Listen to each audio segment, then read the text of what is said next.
Maria Garcia Juarez lives in southwest Detroit with her husband Eric and 1.5-year-old son David. They're U.S. citizens, but she's not. Born in Mexico, arriving with her mother, undocumented, at just 8 months old. America is all she knows. So in 3 weeks, what happens? I have to leave the country or they will come and get me. I have to go back to my officer on the 16th of this month, and I have to show her a ticket leaving before the 25th of this month. Going where? To Mexico, straight to Mexico. Who do you know there? Nobody. I know I have family there. I don't know them. I don't have communication with them, but I have to go. Where are you gonna go? To be completely honest, I don't know right now. I really do not know. I'm still hopeful that a miracle can happen, something can happen. I know I can make you smile. Jeez. When the day comes, Maria doesn't want to take her son with her. David has medical issues she fears can't be treated in Mexico. An even bigger complication, in January, her husband was diagnosed with leukemia. He's getting special treatments to stay alive. Maria might have been a typical DACA case, someone who came to America as a child and is allowed to stay. But at 17, she was arrested in Salinas, California, where she used to live. I committed a crime. I was in a stolen vehicle. I was caught in a stolen vehicle twice. Maria was behind the wheel, even leading police on a high-speed chase. Gangs and crime were a part of life in Salinas. Her mother arrested, then deported, while Maria and her sister were placed in the care of a family with its own criminal connections. As young, naive little girls, we really didn't know anything better. I mean, we grew up around that environment. We saw our mother doing it, and our dad was never in the picture, so what was there to expect? Maria spent time in juvenile detention and at an ICE holding facility. Then, at age 18, she joined her aunt and sister in Michigan. These past 5 years, Maria's been something of a model citizen, gainfully employed, taking college classes, but always under the watch of Immigration and Customs Enforcement.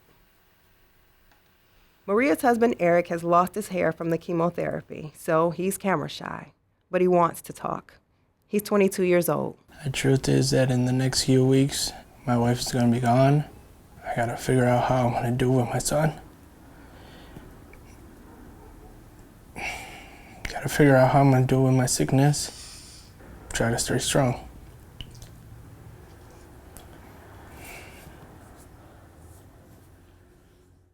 I'm actually in bed. It's actually pretty late now, but unfortunately I'm unable to sleep. I have been unable to sleep for these past few days, and it just seems to get worse. A week has passed. The next 2 weeks may be Juarez's last in the USA. Her attorney, Karine Salah, believes she's done all she can. Why shouldn't she be deported? I mean, she's been here since she was 8 months old. She made some bad choices. She was 17 years old. She's completely turned her life around. I mean, I think a lot of time with immigration, you look at these cases, they don't look at them as people. The problem? When Juarez stole a car, she was with a boy who was in a gang. That gang connection went on her record, a big red flag. That's part of the reason ICE wants to deport her now. All my charges are enhanced with a gang enhancement, which makes my whole case even worse. So who was this guy? So I grew up with him. He was, his mother actually took me and my siblings in when my mother was in jail. She was not part of a gang, but you also have to consider her circumstances. I mean, we would be more forgiving to anyone else in her situation.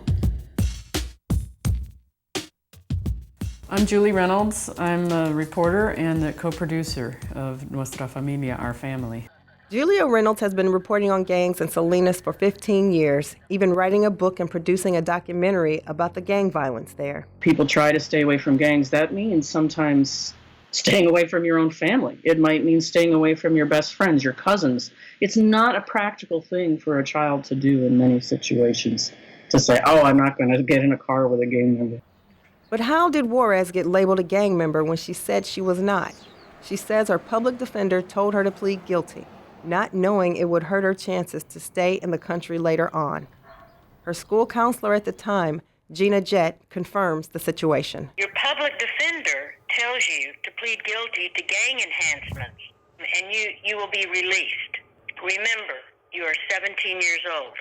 You want out of juvenile hall. All juveniles want out of juvenile hall. You follow the public defender's advice. What do you say to those people who say, look, the law is what it is. You have to go. You're not an American. So what would I say to them? What benefits them, me leaving to Mexico and leaving my husband ill here and my son, who's only 1.5 years? I am not a criminal. I am not a criminal. A mistake I made while I was a child should not define who I am today. The government has given Juarez a choice. She can pick a place in Mexico to fly to next week, but she has to prove she's purchased an airline ticket this week. I actually don't know much about Mexico. I've never been there, so everything, wherever I go, it's gonna be completely new to me. But where would she go? Thanks to her grandmother, she's made contact with an uncle she's never met who lives near Guadalajara. Yeah, pero cuesta más. She talked to him, and I called him, and now, he knows that I'll be going over there soon. So definitely, I don't know them. I really don't know them, but I have to go. What it looks like is that I will be leaving. As much as I would want to fight it here, there's definitely not a big guarantee. So what it looks like, I'll be leaving to Mexico on May 26th. And unfortunately, they couldn't give me any better news or any better hope. We are talking about deportation. We're talking about immigration. How complicated the stories are that involve the people who are at the center of these debates. With just a few days left, Juarez has taken to the airwaves with her story. I definitely don't mind sharing my story and, letting people know that this is not okay. Maria Garcia Juarez is getting ready to leave for Mexico this week as she faces deportation. Juarez also has a new lawyer, immigration specialist Brad Thompson.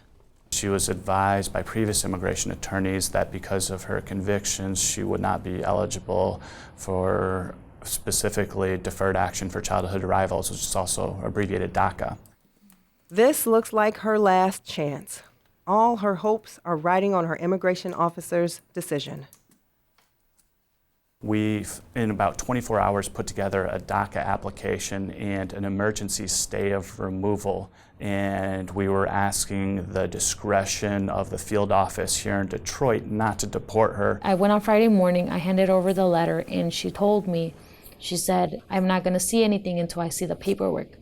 So she's giving you an opportunity to file the emergency stay. As far as, her reaction and what I interpreted, yes, she's giving me an opportunity because she would have said no.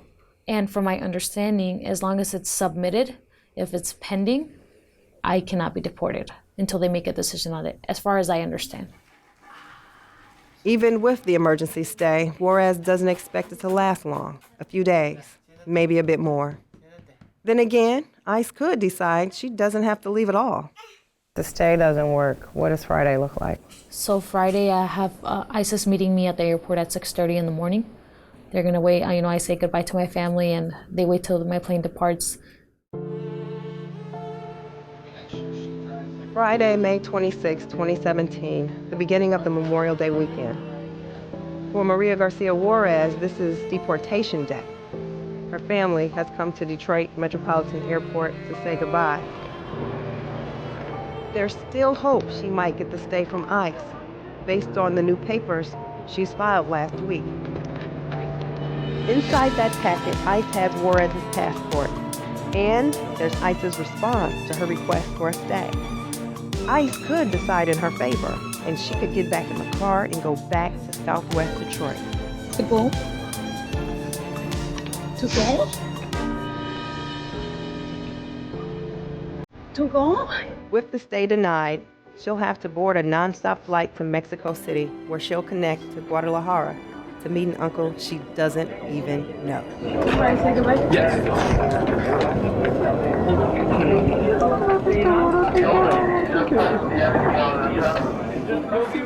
It could very well be 10 years before she has a chance to come back to the only country she knows.